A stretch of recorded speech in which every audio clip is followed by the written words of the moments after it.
మూడు వైపులా భారతదేశం, ఒకవైపు సముద్రం ఉన్న బంగ్లాదేశ్కి పాకిస్తాన్ మీద విపరీతమైన ప్రేమ పెరుగుతోంది.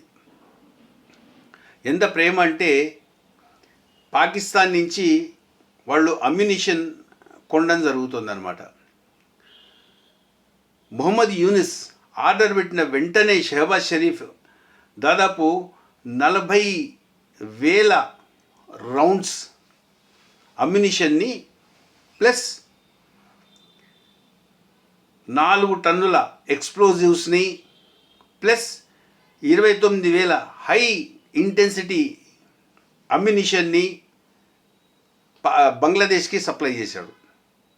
ఇది అంతా ఎవరి మీద యుద్ధం చేయడానికి? బంగ్లాదేశ్.